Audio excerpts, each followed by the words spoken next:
The more he took in the world around him, the more he could see that it was good, and could only have been made by a good God.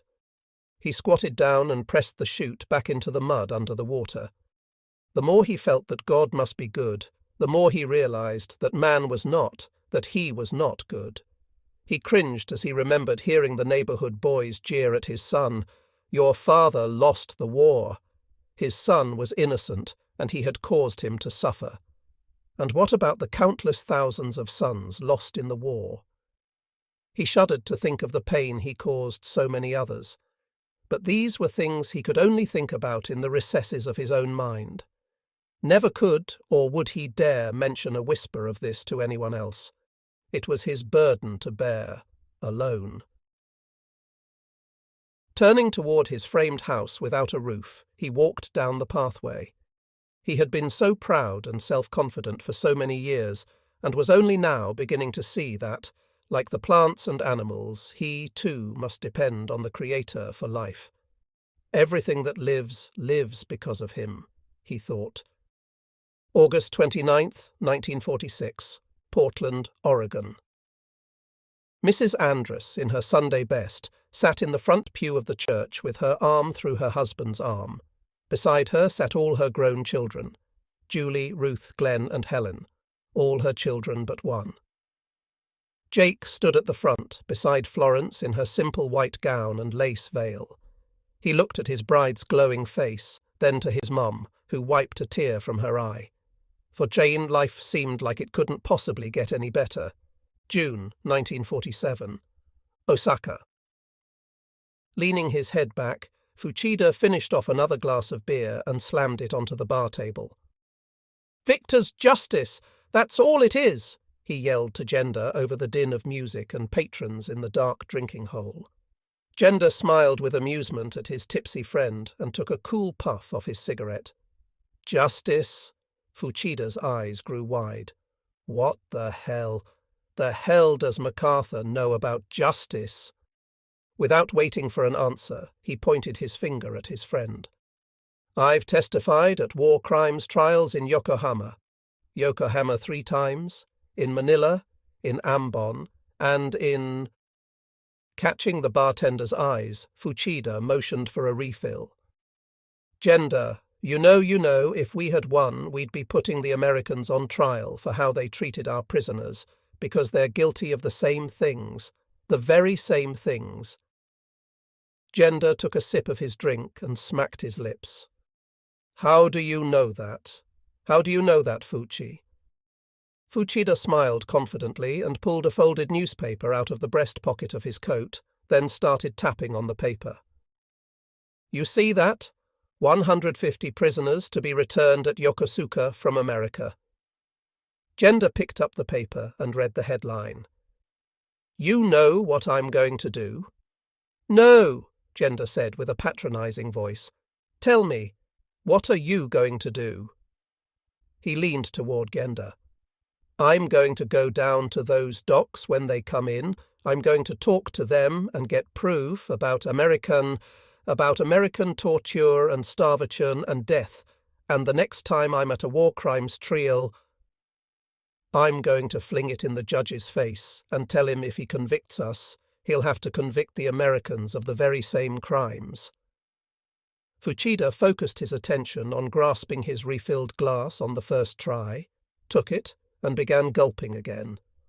"Uraga Harbor, SE of the Yokosuka Naval Base." With folded arms, Fuchida stood in his tan suit wearing a fedora, impatiently tapping his foot, studying a string of ex-prisoners disembark from an American troop transport down the gangplanks onto the dock. It looked to him like the first group off were sick or on crutches, and he knew he'd never know how they got sick or injured without interviewing them. He looked for a likely candidate. With his mind clearer than a few nights before with Genda, he gravitated to a subject he'd long turned over in his mind. Each nation in a war feels it's justified in its actions. Victory is no guarantee of being right any more than a large rock is right in crushing a smaller rock. All military victories are victories of power. He felt that the Americans had no right to judge the Japanese, Who could possibly judge another person anyway? To judge others, you have to know every intention of a person's heart and mind, every action of his life. You'd have to have perfect knowledge, and you'd have to have complete virtue as well in order to judge fairly. No man on earth could ever do that. No human had such knowledge, virtue, or power. Only God can judge. The Americans should leave the Japanese alone. Suddenly he saw a face he thought he recognized. He stood taller than the rest. He couldn't believe his eyes. He mumbled out loud, "Kanigasaki?" It was true. It was his old engineer. He yelled and waved his hat. "Kanigasaki! Kanigasaki!" Lugging a bag over his shoulder, Kanagasaki's face lit up and he waved back and broke into a trot. "Fuchida!" Coming together, they grasped each other's hands and arms, both somewhat in disbelief in finding the other, but certainly Fuchida more. "We all thought you were dead," Fuchida exclaimed. "There's even a grave marker in your hometown. What happened? Your name wasn't on any of the lists of prisoners from the Americans." The two began walking together away from the ship in the stream of men finding their way back home. "I made it into the water after our ship sank at Midway, and a few of us found a life raft. I was on the ocean for 2 weeks when an American seaplane rescued us." Kanagasaki shrugged and hung his head. "I was ashamed to be a prisoner, so I gave a false name." Fuchida smiled and shook his head, still in a state of awe. He understood. All men vowed death over imprisonment as a matter of personal honor and integrity. It was drilled into them from the first day of training. I wanted to kill myself and even tried to starve myself rather than face the shame of being captured, but some women from a church visited me in jail and brought me some tasty food and begged me to eat. I couldn't resist. They saved my life. Seeing a noodle shop, which he knew would fill fast, Fuchida grabbed his lost friend's arm and pulled him ahead. "Let's hurry to get a table. We have a lot to talk about." Later, Kanagasaki tipped the bowl to his face and slurped his noodles voraciously as Fuchida exhaled the smoke of his cigarette. They were lucky to get a seat in the overflowing restaurant, now with a growing line of waiting ex-prisoners outside. Catching his breath, Kanagasaki looked into Fuchida's face. "I think I missed Japanese food more than anything, besides my wife, that is. But no, they didn't torture us or put us in cells or anything like that. It wasn't like a vacation or anything, but we had decent rooms on a kind of large camp. We grew our own vegetables, had our own government, could go to town to shop sometimes too. We even had baseball teams." "They didn't mistreat you in any way?"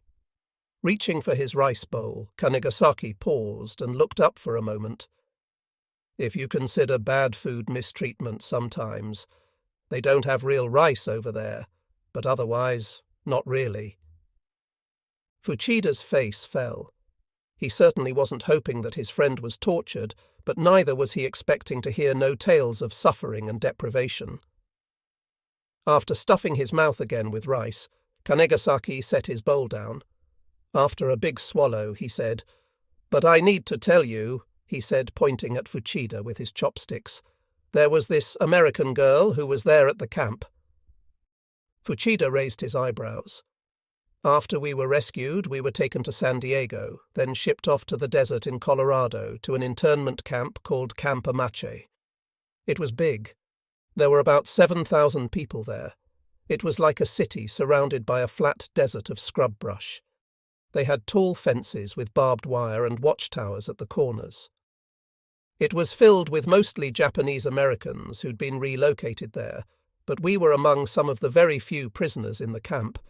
They had rows and rows of identical long houses, about 35 meters by 8 meters each, with 5 or 6 rooms in each one. We lived in a couple of those rooms.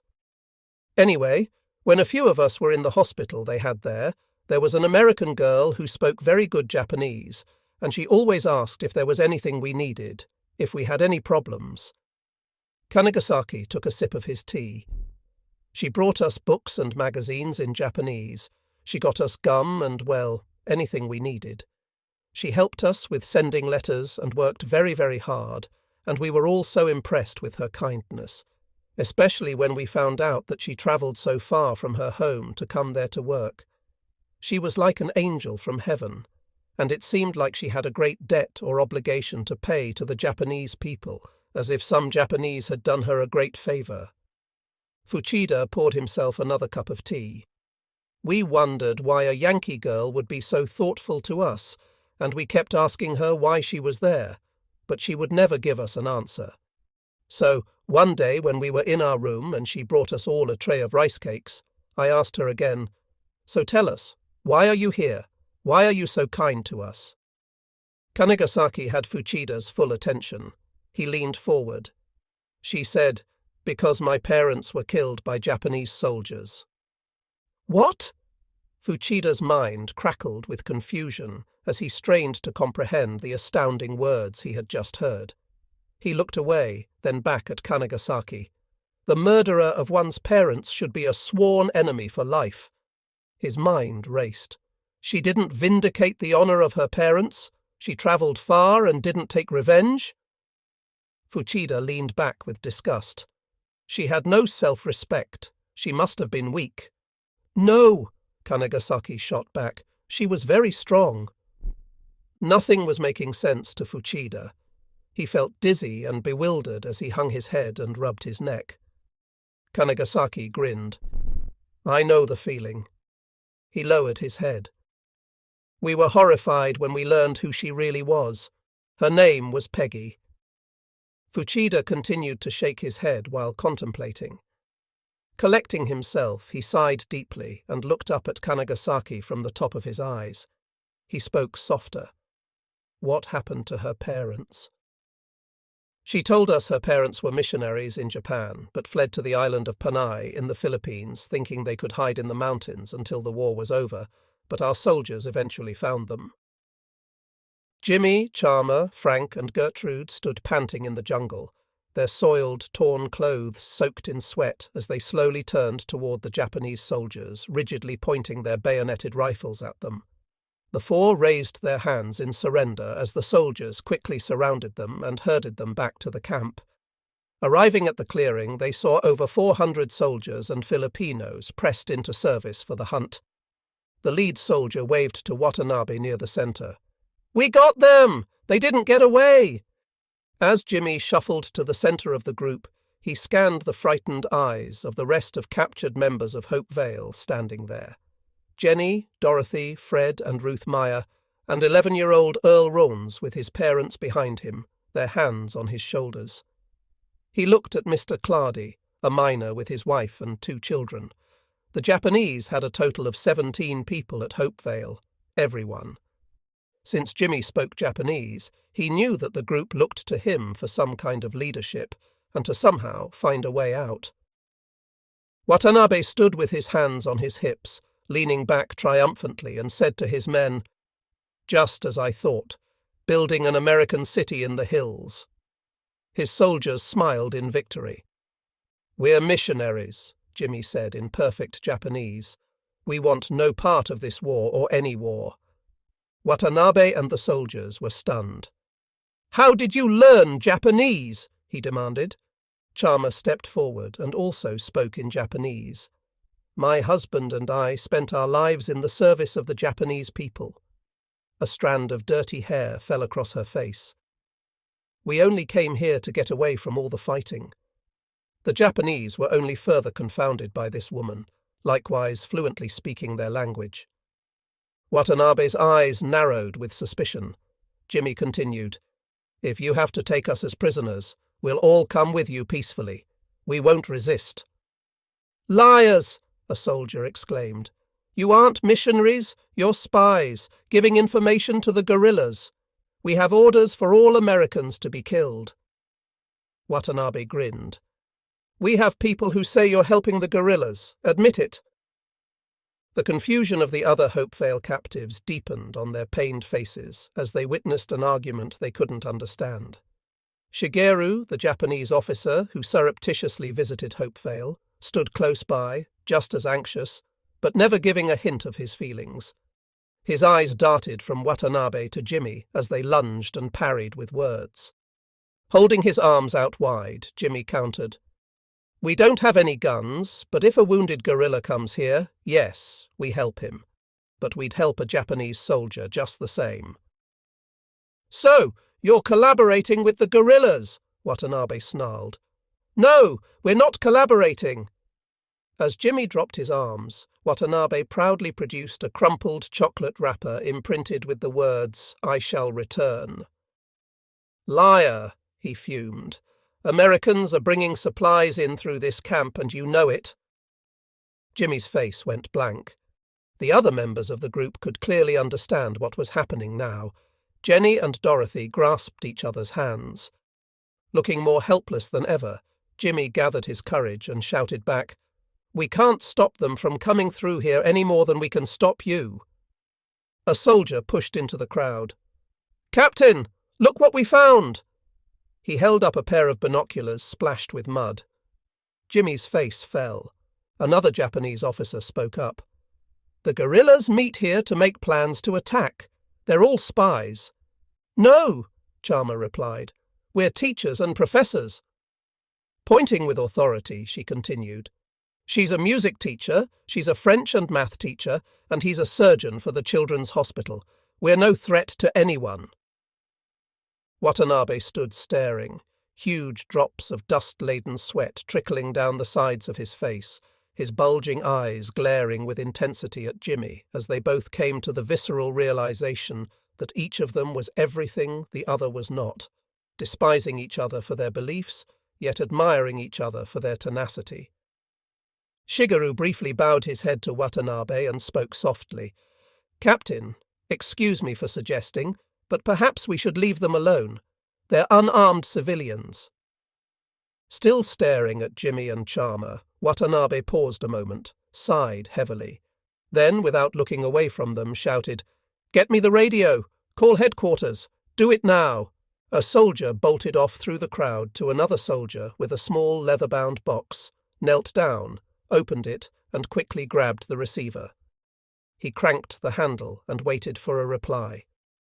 Watanabe gave a last angry glance, and Jimmy, Charma, and the group of captives then turned and briskly marched away toward the radio where the soldier held out the receiver. Other soldiers were dismissing the Filipinos, unneeded now that the Japanese had their quarry in hand. Lieutenant King, the tortured American who ultimately led the Japanese to Hopevale, sat slouched against a tree under guard, exhausted, breathing deeply, nearly unconscious.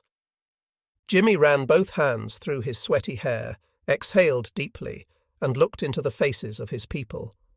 He knew they were desperate to know something, anything about what was going on. "He's calling headquarters because the orders are to execute all Americans. We're Americans, but we're not guerrilla fighters. They have to know that." In his headquarters in Iloilo, Lieutenant General Kawano stood at his desk with the phone to his ear, trembling with anger. "They're Americans. They're spying on our movements and reporting it to our enemies by radio. Execute them all immediately before I come up there and do it myself. And you with them, now." The soldiers parted as Watanabe strode back into the center of the circle with one hand on his sword. He walked up to Jimmy's face. "We came here for one purpose and one purpose only. Nothing has changed. The decision is final."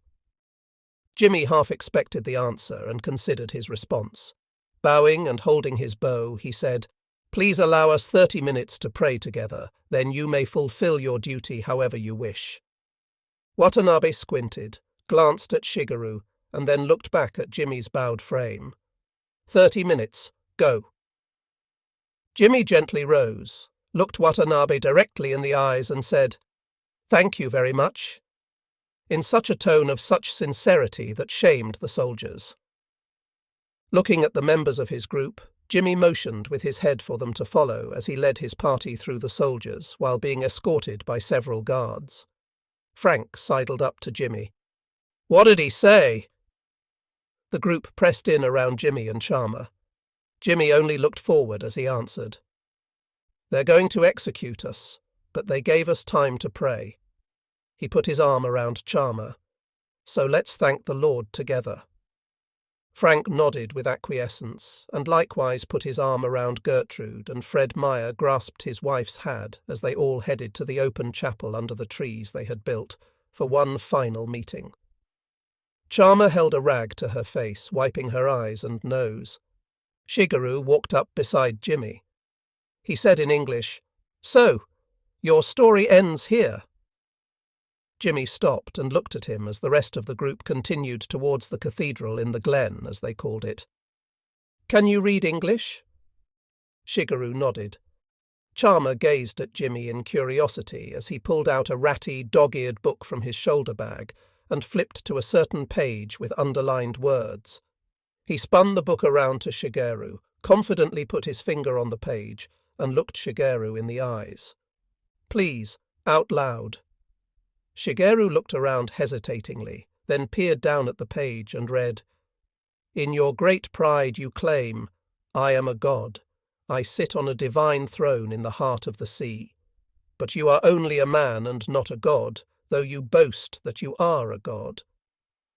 A bit startled, Shigeru glanced up at Jimmy, who stared into his face. Shigeru continued, "Therefore, this is what the Sovereign Lord says. Because you think you are as wise as a god, I will now bring against you a foreign army, the terror of the nations. They will draw their swords against your marvelous wisdom and defile your splendor. They will bring you down to the pit, and you will die in the heart of the sea, pierced with many wounds. Will you then boast, 'I am a god,' to those who kill you? To them you will be no god, but merely a man. I, the Sovereign Lord, have spoken." Jimmy lowered the book, all the while looking into Shigeru's eyes. "It's your story that's coming to an end, my friend." He paused. "Mine's just beginning." The hair rose up on the back of Shigeru's neck. "What is this book?" Closing it, Jimmy held the spine up so he could see the worn words, "Holy Bible." "The world's worst-kept secret," he said. Charmer impatiently tugged at Jimmy's sleeve, desperately trying not to disintegrate into uncontrolled weeping. He patted her hand and started off again, following the last of the group to their private sanctuary. Walking again beside Jimmy, Shigeru ventured his final question. "You're not afraid?" As he held Charmer closer to him, Jimmy said without looking, "I gave my life away a long time ago." He gave a parting glance at Shigeru and said with a smile, "No one can take it now."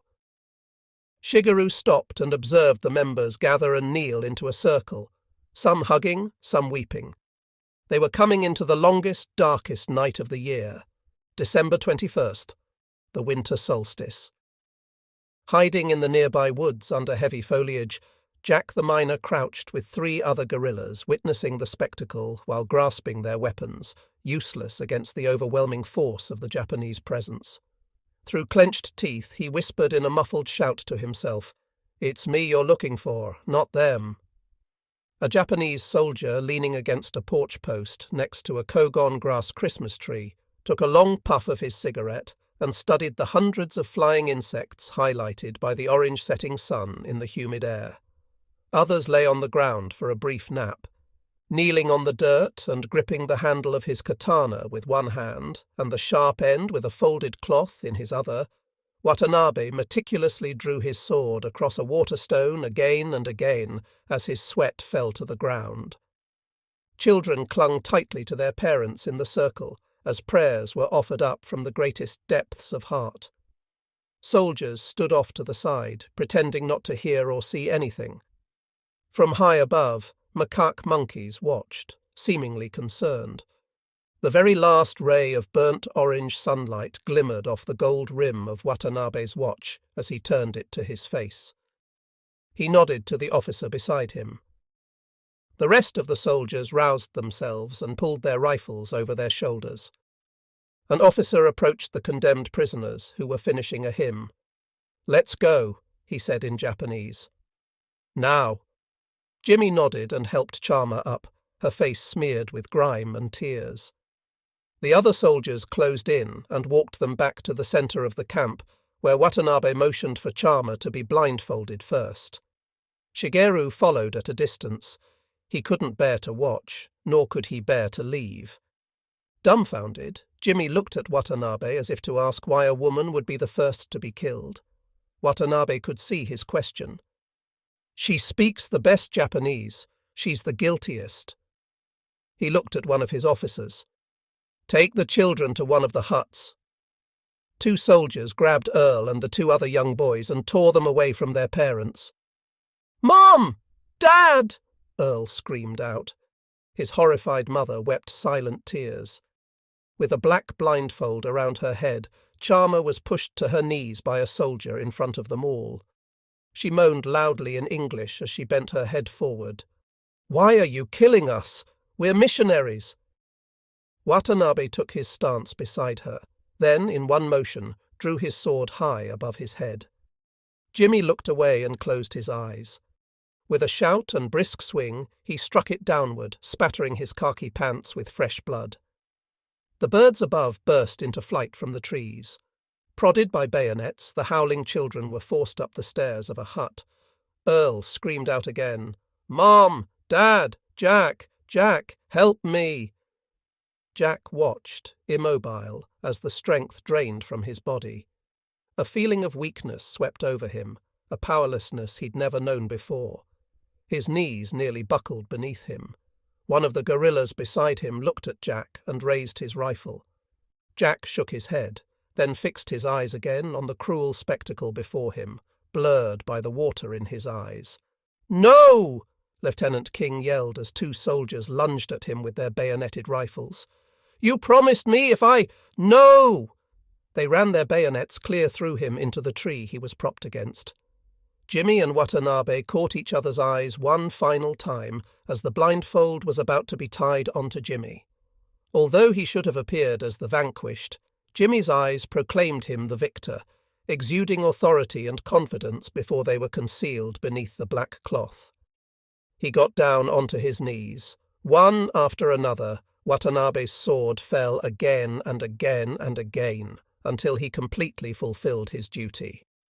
Pulling a clean handkerchief from his pocket and carefully wiping the length of his blade, he said, "Throw the bodies into the huts." He folded the handkerchief and wiped his blade again. "And torch them." Pairs of soldiers quickly began dragging the bloody, headless corpses into the 2 closest huts. Watanabe walked up and eyed one of the huts from top to bottom, then pulled out a small matchbox. He struck a match and lit a cigarette, chuckling to himself as he read the cover. "I shall return. General Douglas MacArthur." He touched the burning match to the edge of the Kogon grass roof and smiled. Soon all of the huts were crackling, rumbling blazes of fire, sending smoke and embers into the twilight sky. Their mission complete, the soldiers grouped and moved toward the path back down the mountain. Some were weary, others joked with each other. Shigeru stood near the front porch of one of the huts and watched the flames engulf the home. He had been swept away in a raging river of war, a torrent that had become a river of blood. His eyes followed the flames as they consumed a hanging banner. "Peace on earth, goodwill to all men." "What did her father pray?" Fuchida said as he squashed his cigarette into an ashtray overflowing with butts. "What?" Kanagasaki said just before he took a sip of tea. "How would I know? What difference does it make?" "What good was it to pray to a god who couldn't save them?" Fuchida said as he looked out the window into the dark sky. "I don't know, but I do know this." Kanagasaki set his cup down and leaned in. "That girl loved us like we were her own brothers, even better than brothers." Perplexed, Fuchida looked down at the table, confronted by a strange force he'd never encountered before. He couldn't imagine why a girl would do such a thing after what her family had suffered. It was a long-held tradition of the samurai to uphold the honor of their family through revenge killings, or katakiuchi, a staple of kabuki stage plays and countless stories of folklore for generations.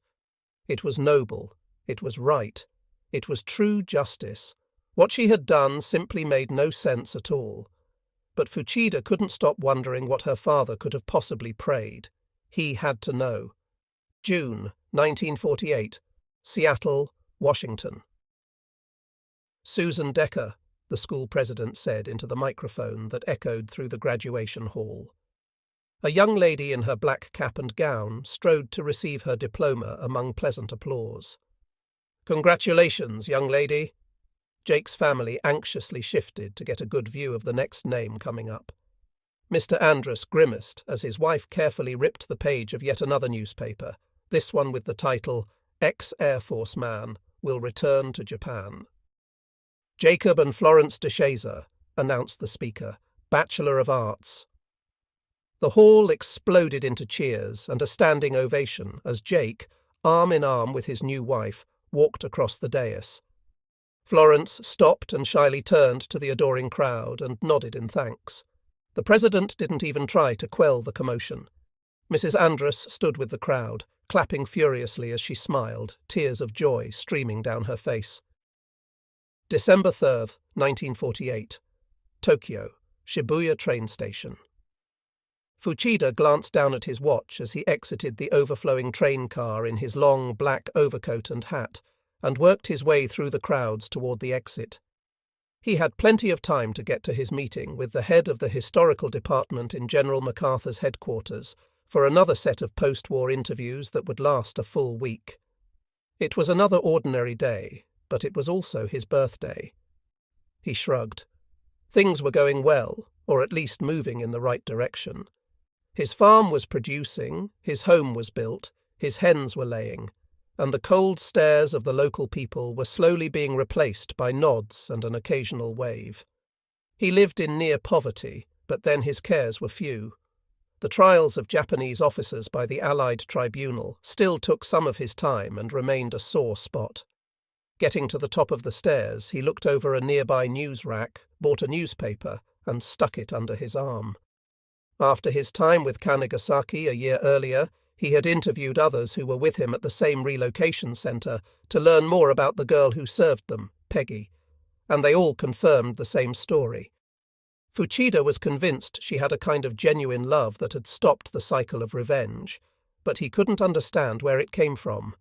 Certainly no one could love like this on his own. There had to be a secret. "Read about the Doolittle raider who was a prisoner of war," a man yelled out in Japanese over the crowd. "Free pamphlet on the Doolittle raider." Fuchida looked for the source of the voice and saw a hand in the air holding up a piece of literature next to the bronze statue of Hachiko, the dearly loved Akita memorialized at the Shibuya station. As he made his way toward the sculpture, he saw a Westerner handing out the leaflets, smiling. From the day he first heard of the Doolittle raid, Fuchida held a respect for the fellow airmen who risked their lives to carry out the daring raid. He walked up and nonchalantly took the paper and read the Japanese title, "I Was a Prisoner of Japan."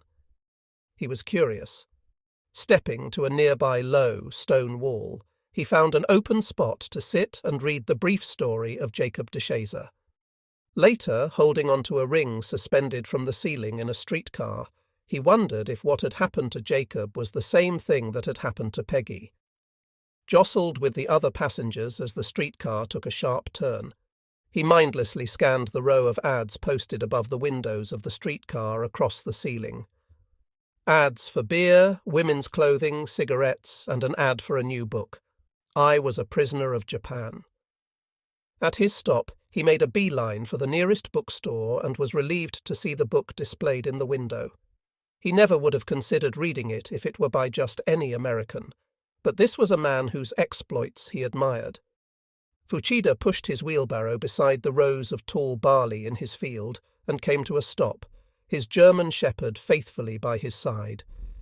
He glanced back at his house, then sat beside a tree on a simple bench, pulled the DeShazer book from his bag, and found his bookmark. By the end of the week, he had followed Jake on his journey from his anger after Pearl Harbor through his time as a prisoner in China.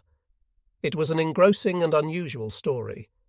What had happened to Jake seemed very much of a mystery to him, but Fuchida felt that Jake seemed to have much in common with the girl at the camp. He scratched his dog under the chin and thought that someday he'd like to get a Bible and see what it was all about, but not now. He had no interest in religion, per se, just a curiosity about what turns a person from a mind of war to a mind of peace. MacArthur's dream of peace was just that, only a dream. But Jake's story, well, that was real. December 1948. Tokyo.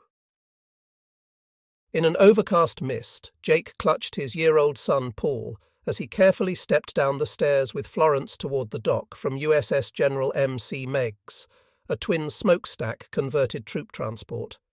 Seeing the crowds pressing in, calling out his name and flashbulbs popping, he turned to Florence with the expression of a little kid. Gee, I wasn't quite expecting this. Their ocean voyage had begun at San Francisco, the very port he had once departed from on a mission to kill Japanese in revenge. The journey had given him time to contemplate about what may lie ahead for him. 6 years earlier, he came in the name of war. Now he came in peace. The war was over, yet another had begun. A war of ideas. He wondered how the Japanese people would view him and how his wife would adapt to this completely different culture. At least for now, things seemed good. "Mr. de Shazer, welcome," a Japanese man and his wife said in English. "We loved your book. It was wonderful."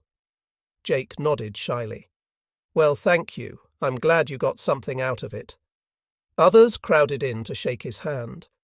Jake hadn't given much thought to the little pamphlet he wrote that was translated into Japanese, but he learned that over 1 million copies had been printed and distributed all over Japan. Everyone was curious about the man who loved his enemies and had now become their friend. Out from under the rain, in a part of the covered area of the dock, Jake stood behind a small podium clustered with oversized microphones and surrounded by dozens of standing reporters. He had taken off his hat but still lovingly held his little boy, who was mesmerized by the event. Jake gave his attention to another question from a journalist who spoke in English. "What happened to you? Didn't your captors spit on you and beat you?" he said from the front. "So why would you want to come back here?" Other journalists quickly nodded in agreement, pads and pencils in hand, and turned to hear Jake's response. "I don't have any bitterness toward the people who mistreated us," Jake said plainly. "I feel sorry for them. They didn't know any better way to live. At first I thought God would help me love good people, but wouldn't expect me to love the mean ones." He looked down and stroked his son's head, then looked back up. "But that didn't sound right, and I remembered what I read, that Jesus said to love your enemies and to do good to those who mistreat you. God was patient with me and forgave me, so I'm just doing the same for others. Pretty simple, really." Some reporters shook their heads, but all took notes furiously. 3 months later. Jake threw his coat over the back of the sofa and slumped into a kitchen chair while Florence fed Paul. A dangle of hair stuck to his sweaty forehead. "Do you realize that in the last 3 months I've spoken at over 200 places? 200? Florence gave a brief grin without looking. "I'm happy for the opportunities, but sometimes I feel like I'm just not getting anywhere. I don't know if I'm getting through to people. Most just listen and smile and nod. I can't tell what's really going on inside their heads, in their hearts."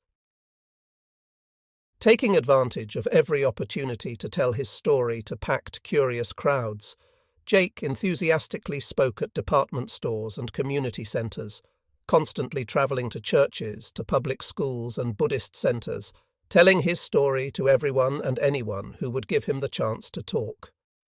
Florence wiped a washcloth across Paul's face and glanced at Jake. "I know you're tired, but I'm so proud of you, honey." She got up and pulled out an envelope from between some books and removed 2 sheets of folded paper. "Listen to this. I had to get it translated for you." Jake stoically held out the crust of a piece of toast to little Paul, who grabbed it and began sucking on it. "This is from a young lady. Thank you very much for coming to our town. While you were talking, I cried very much. The Japanese were cruel in their treatment of you, and I saw you had a great deal of hatred for them. They were ignorant and unreasonable in the way they treated you. I have no words to apologize to you. Please forgive us." Florence looked up for a moment. Jake still had no expression on his tired face. She kept reading. "But you have already forgiven us and came to Japan to help us. I could not keep my tears from falling when I saw the love that God had put into your heart. I had been a very evil girl. I told many lies, but now I am sorry."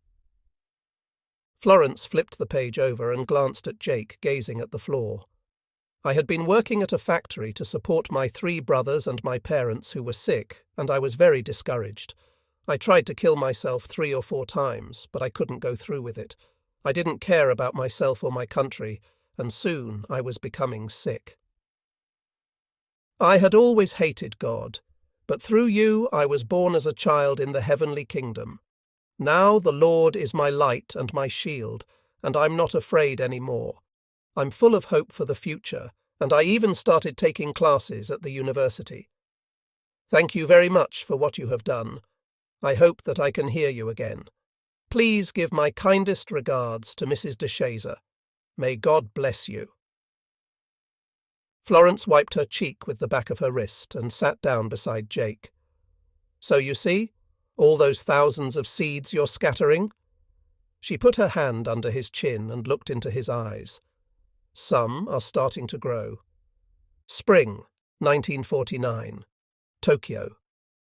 Inside a small store with shelves packed to the ceiling with books, a grey-haired vendor behind the counter shook his head at Fuchida, standing on the other side, along with a growing line of impatient people behind him. "No Bibles, sorry," the vendor said, peering through his glasses. "If you're looking for Christians, I think there's a church." No, I'm not interested in that." Fuchida scratched his head in frustration. This was the 3rd store he'd visited with no luck. "I just want to understand how Christians think, why they act like they—" "Sorry, we don't have any Bibles. Next." Since he was not far from the Shibuya train station, he decided to go by the Hachiko statue with the distant hope that perhaps the man he saw might be there again and be able to help. As he approached the area of the statue, he saw a Japanese man in a black suit with a gentle smile beside several boxes stacked up, holding a small black book in each hand.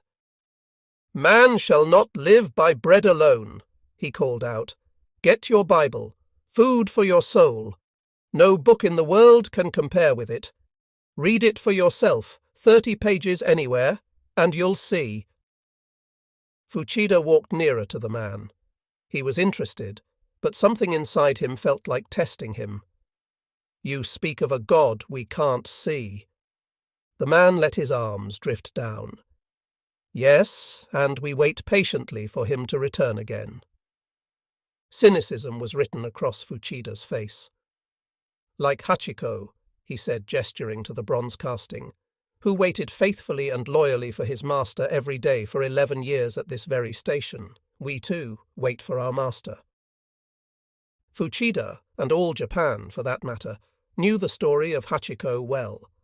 The beloved dog of a university professor, the Akita had waited daily at the station to greet him when he came home from his job at school. One day the professor died, but Hachiko continued to come to the station, waiting for his master each day for the following 9 years. He was a living example of absolute faithfulness and devotion, and was loved equally by children and adults who came to know him at Shibuya Station.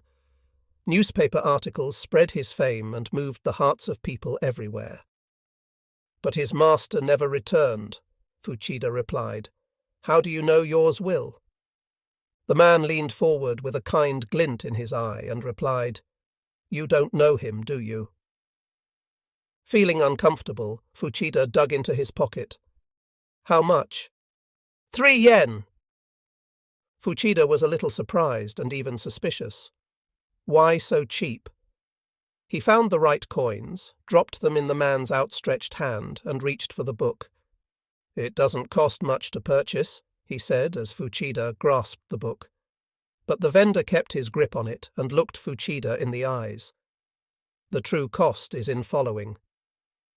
They both held still for a moment. Then the vendor released his grip with another disarming smile, reached into his box and grabbed another Bible, and held both hands up again. Read any 30 pages of this book, and you'll know it's true. Test it and see for yourself. Spring, 1949. Nagoya. Mayo sat finishing lunch with a female friend on a warm afternoon. It had been 8 years since her fiancé had been killed at the refinery, and the war had left few eligible men, so she remained alone. They sat on a matted area of an open-walled restaurant. The café featured a traditional thatch roof and lay beside a luscious garden of rocks, ferns, and an array of flowers around a tiny, bubbling creek leading to a pond. "But they gave the promotion to another girl because she flirted with the boss," her friend complained. "So did I, but they didn't give it to me." Amayo shook her head in disgust. "My boss is a pig. I would never even want to flirt with him." As Amayo refilled her teacup, her friend drew out a newspaper and carefully unfolded it in front of Amayo, observing her reaction. "Amayo, have you seen this?" She looked down at the paper. "What?" "A man from America will be speaking at the garment factory this Friday. He's one of the Doolittle Raiders, who bombed Nagoya." Her eyebrows furrowed as she seized the paper and intently read the headline and skimmed the article. "He was the bombardier, the man who actually dropped the bombs on our city that day." The friend waited as Amayo contemplated the photograph of Jake DeShazer, the first she had ever seen the actual assailant. "He's the one who killed Kenji." Amayo looked up as the blood rushed to her face. The muscles in her jaw tensed as her eyes filled with tears, and she quickly turned, looking out at the water pouring over the rocks. She breathed harder. Every day for years she had awoken thinking only of Kenji, and went to sleep in tears, longing for him. She felt robbed of her future, of her family, of all her hopes and dreams. What she loved most had been stolen forever. Her friend broke into her thoughts. "It's the chance you've waited for." Amayo's face slowly darkened.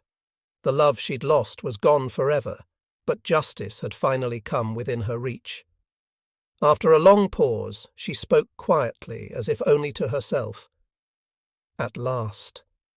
She slowly gazed across at lavender wisteria in full bloom, cascading from the leafy branches of a nearby tree, and whispered, "I will have this one, last pleasure." She looked back with piercing eyes.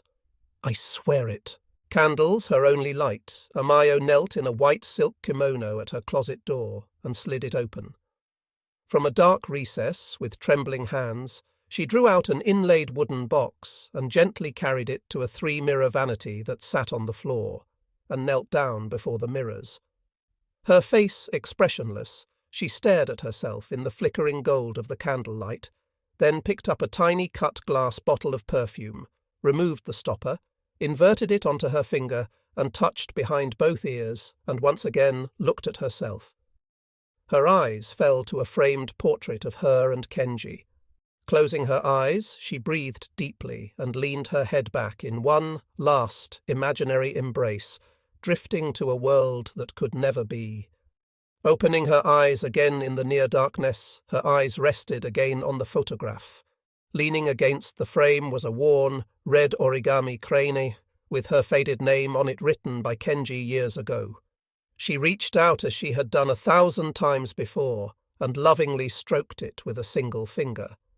There were no more tears to cry. She was left only with pain. Amayo sat uprightly and looked down at the wooden box between her and the mirror. With both hands on the lid, she swallowed hard and calmly opened it, revealing a white cloth, which she slowly unfolded, exposing a bone-handled knife. After studying the carved handle and pointed blade, she lifted it before her face and twisted it, observing the candlelight as it reflected off the polished metal into her eyes. Looking past the blade, she caught her face in the mirror, hard, emotionless, determined. She continued to stare at herself and gently lowered the blade and whispered, "For you, Kenji," unable to hold back 2 tears from trickling down her cheeks. The next morning she walked along the roadway toward the garment factory, clutching a purse to her chest, eyeing only the walkway a few feet in front of her as a streetcar rumbled past. Lifting her head, She could see people gathering at the doorway of a building up ahead, chosen because of its large warehouse area that could be used as a makeshift auditorium. As she continued along a fence line, the song of a blue and white flycatcher caught her attention, bringing her to a stop to admire the black-faced, glistening bluebird as he sang his song. The bird seemed unafraid and turned toward Amayo and sang his song again, a long series of chirps.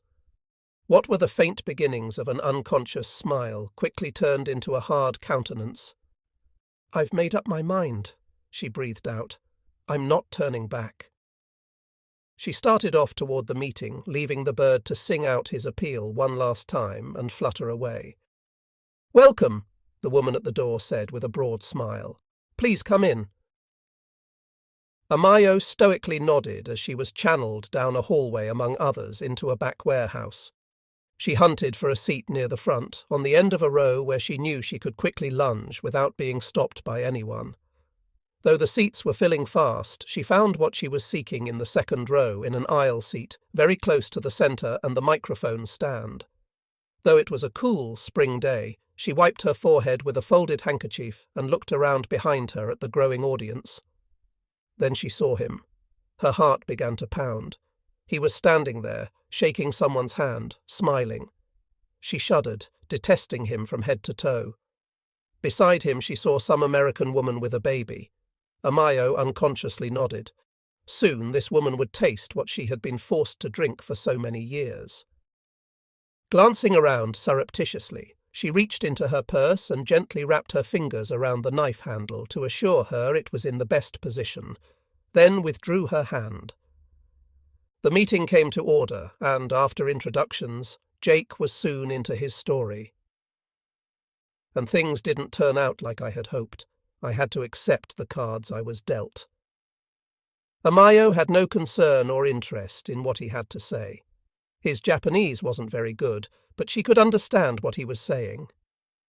In one of the jail cells, we were packed in like animals, and I remember watching the guards beat a Chinese woman. She hadn't done anything wrong. They beat her badly, and I had to ask myself, why were the Japanese so full of evil and hatred? Of all the people in the world to say such a thing, Amayo thought. Who was he to judge others after what he'd done? He was a murderer.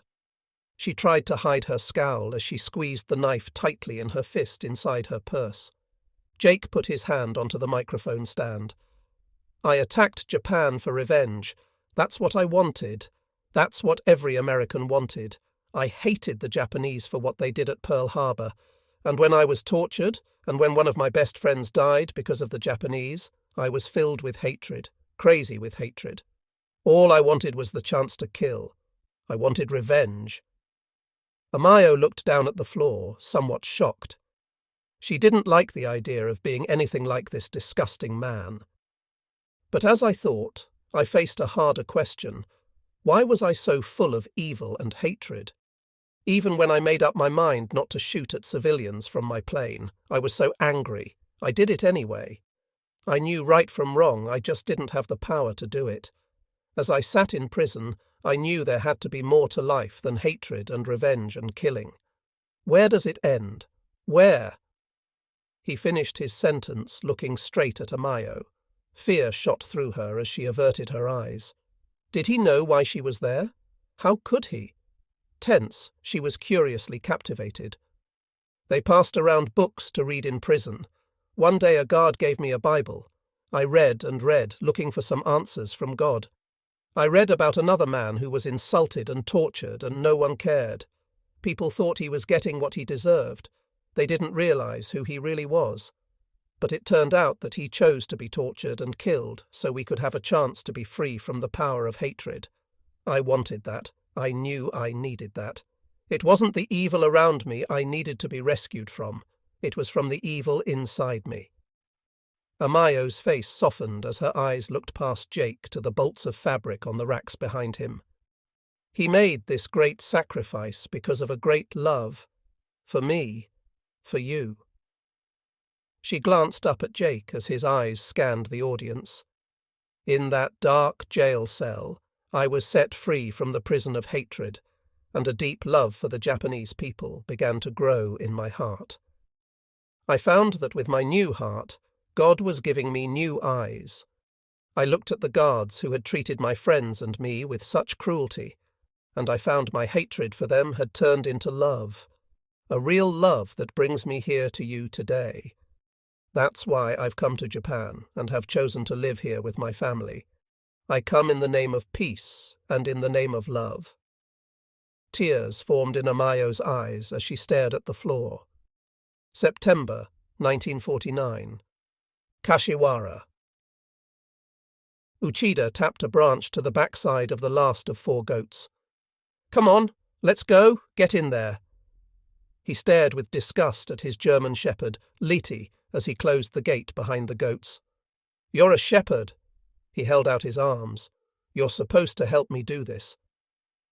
Liti looked back with a dumb smile and let her tongue hang out. He scratched her head. "You're a good girl anyway."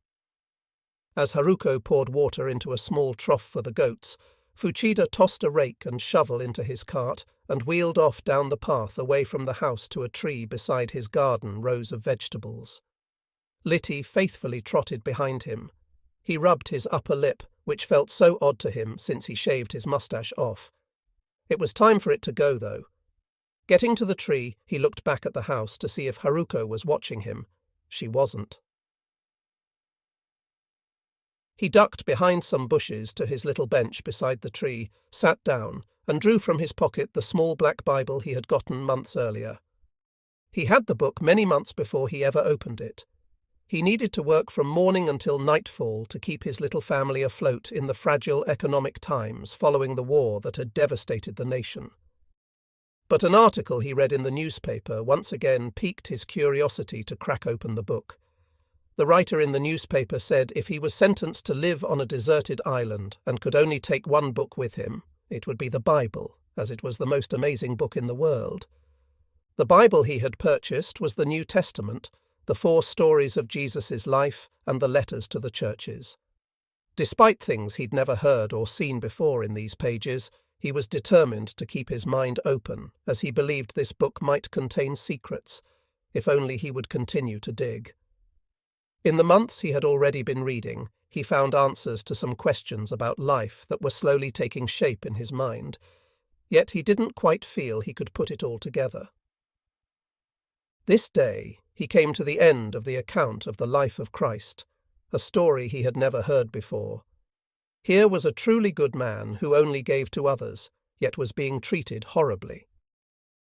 In the fall breeze he whispered as he continued to read with deep interest and curiosity. When they came to the place called the Skull, there they crucified him, along with the criminals, one on his right, the other on his left. Jesus said, "Father, forgive them, for they do not know what they are doing." In a flash, Fuchida saw the jungle mountains of Panay and the circle of grieving people holding hands in prayer surrounded by soldiers. He saw the face of Peggy's father, and he knew what he had prayed. He knew it, and could hear the words fall from his mouth. "Father, forgive them. They don't know what they are doing." This was the source of their deep love. Overcome, he fell with his face into his hands and let himself weep freely. He was finally home. His long wandering journey was over. That night, Fuchida went through drawer after drawer, sifting through old papers and books. He knew it was somewhere. He yanked out the bottom drawer of his desk and pushed through papers. There it was. He grabbed the wrinkled pamphlet with the title Watakushi wa Nippon no Horio Deshita and flipped it over. Just as he remembered, there was a rubber-stamped name and address of the man who had given it to him beside the statue of Hachiko. Fuchida nodded with satisfaction, sat down at his desk, and pulled out a fresh sheet of stationery. October 1949. Tokyo. Under a dusty hotel chandelier, Jake leaned on a podium mounted with an assortment of microphones as he listened to one of the seated reporters in the meeting room. Flashbulbs popped sporadically from different angles. "No, I'm not saying they're not guilty," Jake said in English, showing some frustration. I'm saying that if Emperor Hirohito showed mercy to me and to some of the others who bombed Japan and let us live even though we were guilty, and if the US government showed mercy to the Emperor and didn't prosecute him, then I think that the people of America can take a stand and encourage our government to be a world leader and offer mercy to the 40 Japanese men convicted of war crimes, to extend Christian mercy and forgiveness to these men. Jake looked confidently at the reporters and finished forcefully. The world knows America has great power. His face softened. I'd like the world to know we have great kindness as well. Seated in a restaurant booth, Jake glanced over at Florence and little Paul sitting between them, then back down at a bowl being set on his plate. He stared curiously at the brown saucy mix and carefully probed it with his chopsticks. The Japanese couple across the table tried to contain their amusement as they observed Jake. It's called Ika no Shiokara, the man said. Well, I'll give it a try, Jake said, before swallowing hard and bringing it to his mouth, closing his eyes and taking a bite. Watching him wince, the friend said, fermented squid guts. Jake shook his recoiling head with one eye closed and reached for his glass of water. That's not right. Oh dear, Florence said, covering her mouth as she suppressed her giggle. As Jake upended the glass, trying to wash the nasty taste from his mouth, the silhouette of a man standing in the restaurant aisle caught his attention. Finishing the whole glass, Jake gave a sigh of relief to Florence, then looked back at this man who stood with his hat in his hands. Jake stared for a moment, then put his hand on Florence's shoulder. Hey, honey, just a second. Jake wiped his mouth with a linen, stood up, and curiously walked toward the stranger, who soberly stared back at him. Jake couldn't believe his eyes and raised both hands, palms up. Yoshimasa? It was his old Japanese guard from his days in China. The man nodded as Jake came closer. I heard you speak in the big meeting a few nights ago, he said. Yoshimasa-san, how are you? Jake said in Japanese as he reached to grab his hand and shook it vigorously. Let me introduce you to my family. Jake enthusiastically escorted Yoshimasa to his table. Jake put his arm around him. Florence, this is an old friend. Florence smiled with a nod, but Yoshimasa looked at Jake in humble amazement. Turning to the other guests in this booth, Jake said, Masashi-san, this is Yoshimasa-san. We were in China together. Can you believe that? Jake turned to Yoshimasa. Do you live here in town? Yoshimasa motioned to Jake that he wanted privacy, so the two of them walked to the side of the restaurant beside some dark windows. I want to know more about what you said. I've starting reading, you know, the book. Jake gave a slow nod and couldn't help but smile. God's kingdom is like a buried treasure. You have to dig a while, but in time you'll find what you've been searching for. I know you will. Yoshimasa hung his head and started wiping his eyes. I'm so sorry. Grabbing his shoulders with both arms, Jake looked at his friend. The past is past. All is forgiven. It's time for new things, a day to celebrate. Come, please eat with us. After a brief moment, Yoshimasa looked up at Jake, gave into a smile, and nodded. Early spring, 1950, Nagoya. A young Japanese man in a coat and tie led Jake to a pair of double doors inside the community center. Everyone's ready now, he said with smile as he opened the door for Jake. We're so excited. Jake wasn't quite sure what was in store and was surprised to see more men and women greeting him at the door, quite dressed up before a group of about 50 men and women seated in rows in preparation for a group photo. A smiling young lady in a soft yellow kimono patterned with white flowers bowed to Jake, who bowed in return. Amayo, so good to see you again. What's going on here? Well, all of us decided we wanted to have a picture with you so we could remember our times together. You know I'll be back again for some of your daifuku. 40. Where would you like me to sit? Amayo led Jake to the center, where a smiling young girl handed a bouquet of yellow and pink flowers to Amayo, who held out the arrangement to Jake. "As a token of our love for you, Mr. Desheza, from all the people of Nagoya." Jake felt he was in a dream, yet the sweet smell of the bouquet and the tears forming in Amayo's eyes told him it was all real. He and Amayo took their seats next to each other in the front. The photographer motioned for people to look at him. Sitting beside Jake, Amayo's face beamed with joy as the room was filled with a flash of a brilliant light. April 14, 1950. Osaka, Japan. Streetcar filled with passengers rattled past Fuchida as he stood on a downtown street corner, searching to find a particular address among the buildings plastered with advertising. He glanced around, then headed toward a hotel through a sidewalk teeming with people. He'd thought about doing this for many months. Now, after he and another had exchanged a number of letters, he was finally at the place. He looked at the glass doors of the hotel, then strode forward. Fuchida sat nervously among 4 other men in the lobby. Tim Pietsch, the American who gave him the pamphlet about Jake Desheza by the statue of Hachiko. Kiniji Sato, the Japanese man who sold him his little Bible, and another Japanese and an American man. The 4 worked with an organization founded in 1893 by a young lady in England, Helen Cadbury, the granddaughter of the founder of Cadbury Chocolate. At an early age, this heiress to a fortune decided to dedicate her life to helping others in less fortunate circumstances and to reading the Bible each day, but found the old books too large to carry.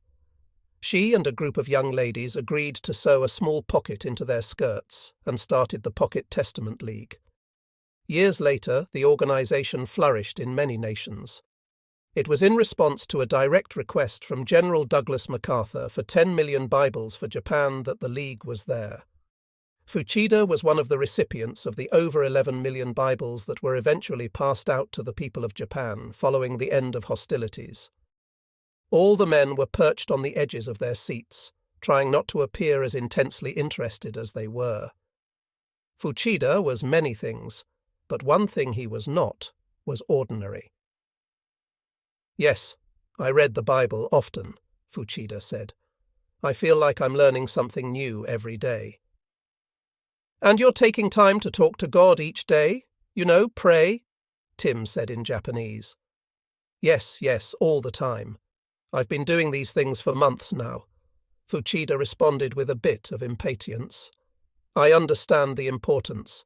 He had been slowly piecing together everything he'd read with everything he'd experienced along with everything he was thinking. He believed he had it right about what it meant to really believe, as he knew he did, but he felt he had to meet with some others who were more solid in their faith. He feared that perhaps he might have come up with something that wasn't quite right. He wanted assurance. "Then, as a Christian," Kiniji said, leaning back with a smile, "you should let others know what God has done for you." Fuchida recoiled in puzzlement and with offence. "What? I haven't even spoken to my wife about this. This is a completely private matter." Fuchida glanced around the room, surprised that none of them seemed surprised. Kiniji even smiled a bit. "Do you know what people would say? People would consider me a traitor, to embrace the God of my enemies." Fuchida shot his arm out. "The God of the Americans? No, this is something I will not do." The group in the lobby went silent for a few seconds. Kiniji responded softly. "Just for you to know, Jesus is not from America." Everyone smiled except Fuchida.